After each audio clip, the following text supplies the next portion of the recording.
खाली से जा रहा था और मेरे पास पहनने के लिए वस्त्र नहीं और मेरे पास पैसे नहीं। उसे पता था दूसरी और फिलिपी की कलीसिया को वो तैयार कर रहा था ताकि जहां वो रहता है वहां वो मदद को भेजे। आज मुझे कोई सुन रहा है, आपको अंदाजा भी नहीं है इस मोमेंट में परमेश्वर कितने रास्ते, कितने दरवाजे अनदेखी जगहों में, अनदेखे समय में परमेश्वर आपके लिए खोल रहा है।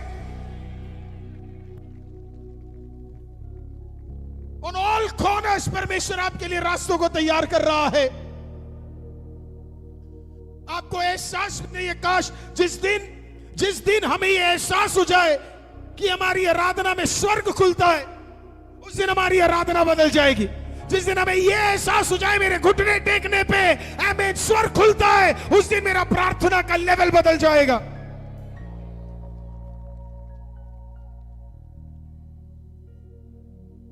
पौलुस कहता है मैं जयवंत से भी बढ़कर। क्यों? क्योंकि मुझे पता है हर बार जब मैं नीचे हुआ कहीं ना कहीं खुदा मेरे लिए रास्ते खोल रहा था, कहीं ना कहीं परमेश्वर मेरे लिए रास्ते खोल रहा था। एक बार हमारा 6 महीने का फीस पेंडिंग हो गया था, 6 मंथ्स का। मेरे घर में तंगी बहुत रहती थी, खाने के लिए बहुत मुश्किल रहता था, तो खाने के लिए ना के बराबर ही रहता था। कई हफ्ते तो हमारे घर में खाना भी नहीं रहता था। मैं जिस स्कूल में जाता था 3000 से ऊपर उस जमाने में इतना फीस रहता था, मेरे फादर के पास हुआ नहीं करता था।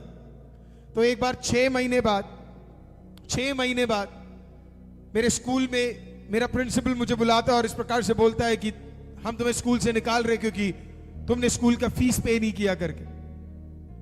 अब मुझे पता है कि अगर मैं घर पे ये बात बताऊंगा तो मेरे माता पिता टेंशन में आ जाएंगे, क्योंकि ना मेरे घर में खाना है,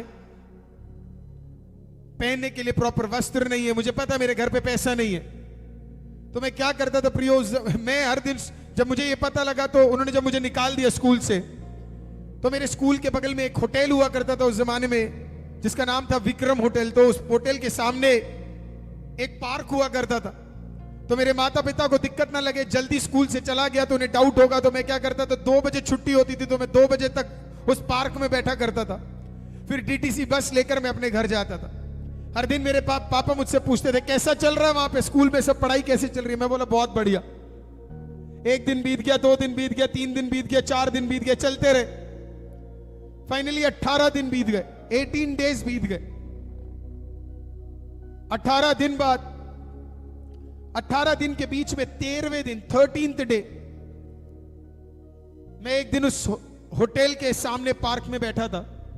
जब मैं देख रहा था कि कैसे बच्चे स्कूल जा रहे और कैसे आगे करके, तो वहां बैठकर मैंने खुदा से बोला परमेश्वर,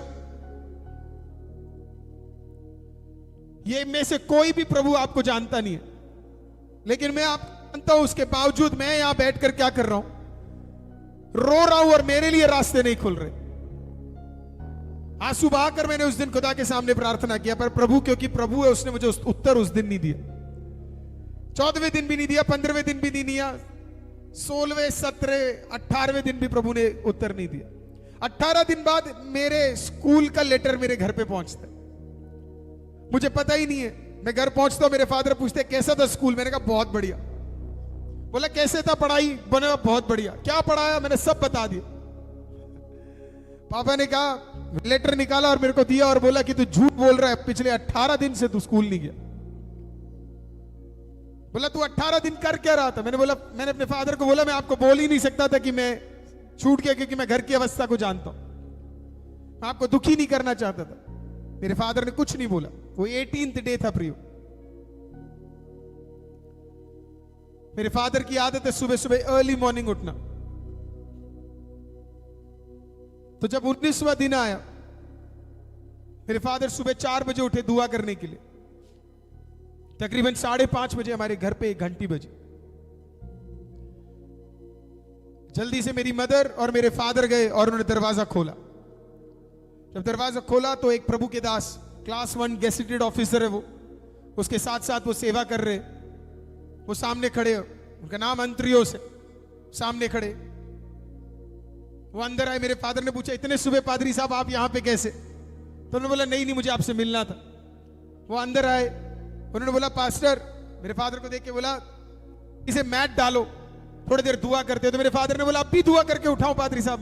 उन्होंने बोला नहीं फिर से मैट डालो, दुआ करते। उन्होंने मैट डाला, अगले 10-15 मिनट साथ में बैठ के उन्होंने प्रार्थना किया। उन्होंने बोला पिछले 6 दिन हो गए मेरे को नींद नहीं आ रही, 6 दिन हो गए मुझे नींद नहीं आ रही। उन्होंने बोला क्या हुआ? बोला परमेश्वर बार बार कह रहे हैं मुझे जा थॉमस के घर पे जा और जाकर उसे 18,000 रुपए और कुछ चेंज देकर आओ, उसे जरूरत है, जरूरत है, जरूरत है, जरूरत है, जरूरत है, जरूरत है, जरूरत। मैं पिछले 5 दिन से यही सोच रहा हूं, देना चाहिए नहीं देना चाहिए, देना चाहिए नहीं देना चाहिए, देना चाहिए नहीं देना चाहिए, देना चाहिए नहीं देना चाहिए। फाइनली कल रात को मैं थक गया और मैंने कहा नहीं अब बहुत हो गया, अब तो जा रहा हूं कल सुबह। प्रभु रात को फिर बात करता है कि नहीं तू कल सुबह नहीं जाएगा, अभी जाएगा। अर्ली मॉर्निंग उठाया, मैं आया, बोला 18,000 कुछ चेंज है। बोला 18,000 कुछ चेंज, बोला कोई जरूरत है आपको? मेरे फादर ने लेटर लिया और मेरे उस प्रभु के दास के सामने रखा और उस पे लिखा था 18,000 को चेंज, 6 महीने का फीस पेंडिंग है। हालेलुया। ना हम किसी के पास गए, ना किसी से मांगा, हालेलुया, ना किसी से कहा। लेकिन अगर आप कह नहीं सकते, बोल नहीं सकते, जता नहीं सकते, जताने वाला जिंदा खुदा कहीं ना कहीं आपके लिए क्या कर रहा है? कुछ रास्तों को खोल रहा है। इसके लिए आप जयवंत से भी बढ़कर